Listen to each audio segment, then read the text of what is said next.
देखिए ये question class 12 का है, बोर्ड है यूपी, मैथ का पेपर है। ठीक है, कुछ प्रायिकता का क्वेश्चन है, प्रोबेबिलिटी का। देखो एक बच्चे ने भेजा था टेलीग्राम में, कैसे करना है समझो बात को। इसमें दिया गया है कि एक पासे को एक बार उछाला जाता है। ठीक है, अगर किसी पासे को उछाला जाएगा तो उसमें क्या क्या आ सकता है?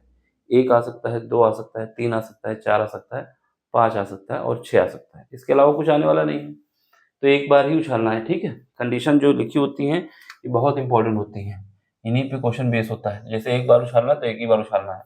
अब इसमें ये कहा जा रहा है कि जो पासा है, जब पासे पर प्राप्त संख्या जो तीन अगर आ रही है, तीन का अपवर्तय, अपवर्तय मतलब होता है तीन का मल्टीपल। अपवर्तय मतलब क्या होता है? तीन का गुणांक, यानी जो भी टेबल तीन से कट जाए वो होना चाहिए। ठीक है, क्या बताया मैंने? तीन का मतलब है कि थ्री का अपवर्तय का मतलब है कि जो पासे में जो संख्याएं आ रही हैं जो तीन से डिवाइड है उनको लिखना है। उसकी घटना को क्या मान लिया उसने? ई मान लिया है। ठीक है, इसके बाद ये कह रहा है कि जो पासे में अगर सम संख्या आती है, सम संख्या आती है तो उसकी घटना को एफ से निरूपित कर रहा है। और ये कहा जा रहा है कि ये एफ और ई दोनों क्या है? स्वतंत्र हैं। तो ये बताना है आपको। देखो कैसे करोगे। सबसे पहले क्या करोगे, हमारे पास टोटल सैंपल स्पेस कितने होते हैं? एस, यानी क्या क्या आ सकता है जब एक पासे को हम उछालते हैं?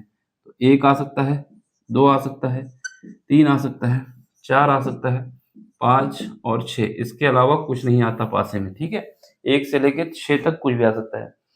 एक यानी जीरो नहीं आएगा, छह के बाद सात नहीं आएगा।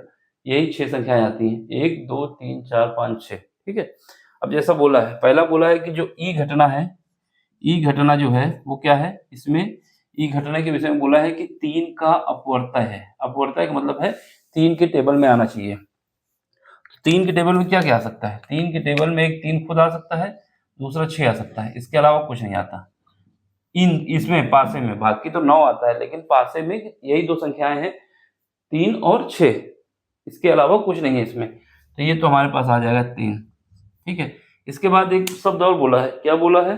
ये बोला है कि हमारे पास जो संख्याएं सम है, सम संख्याएं जो हैं उसको कैसे कर रहे हैं? एफ से। तो यहाँ पर ई से लिख दो इसको, सॉरी एफ से। क्या है? एफ। एफ में क्या है? केवल सम संख्याएं। सम संख्याएं कौन सी है? दो भी है, चार भी है और छह भी है। ये सम संख्याएं हैं। ठीक है, अब हमें क्या निकालना है? ये बोला जा रहा है कि ई और एफ जो है वो क्या है? फ्री है, स्वतंत्र है। अगर ई और एफ स्वतंत्र है तो इसका मतलब ये होता है कि अगर दो संख्याएं स्वतंत्र हैं, यानी ई और एफ, तो इनके इंटरसेक्शन की प्रोबेबिलिटी बराबर होती है ई का, ई की प्रोबेबिलिटी और एफ की प्रोबेबिलिटी, यानी इन दोनों का प्रोडक्ट।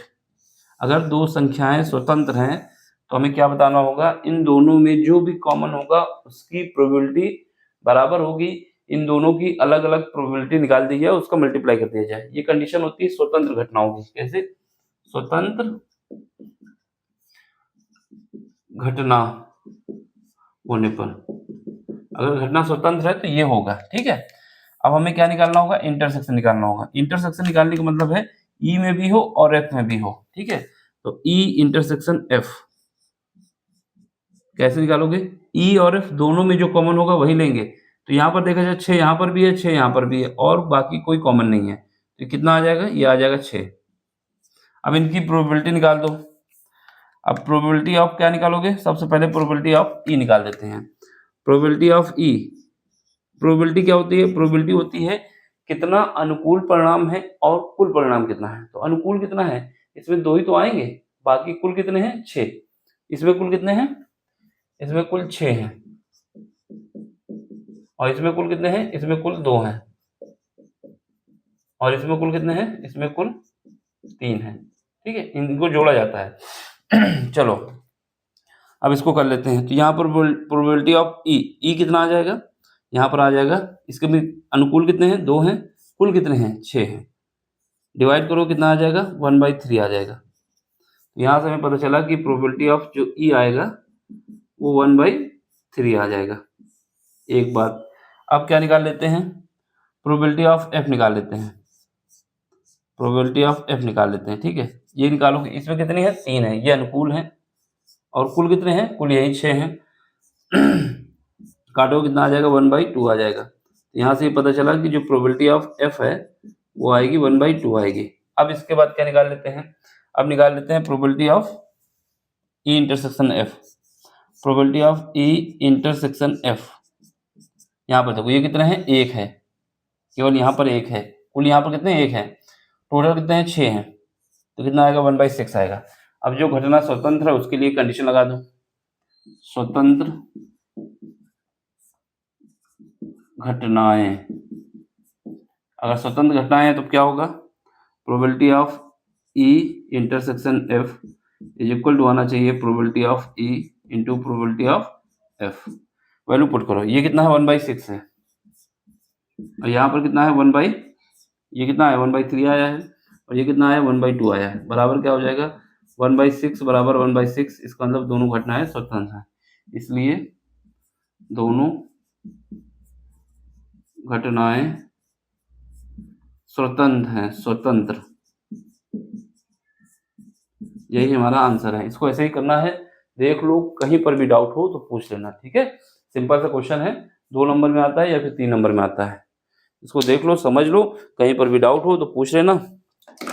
बाकी अगर किसी क्वेश्चन में आपको दिक्कत आती है तो आपको टेलीग्राम में आना है, वहाँ पर अपना क्वेश्चन भेजना है, ठीक है। फिजिक्स केमिस्ट्री मैथ तीनों में से कोई भी क्वेश्चन पूछ सकते हैं। जब बोर्ड के एग्जाम खत्म हो जाएंगे तो उसके बाद आप नीट के क्वेश्चन भेज सकते हैं, जेई के क्वेश्चन भेज सकते हैं, फिजिक्स केमिस्ट्री मैथ तीनों ही सब्जेक्ट के क्वेश्चन आप भेज सकते हैं टेलीग्राम में, और उसका सोल्यूशन हम बना के आपको दे देंगे जितनी जल्दी होगा, ठीक है। इसको देख लो समझ लो, कहीं पर भी डाउट हो तो पूछ लेना। बाकी मिलते हैं अगले लेक्चर में। Thank you for watching, bye, take care.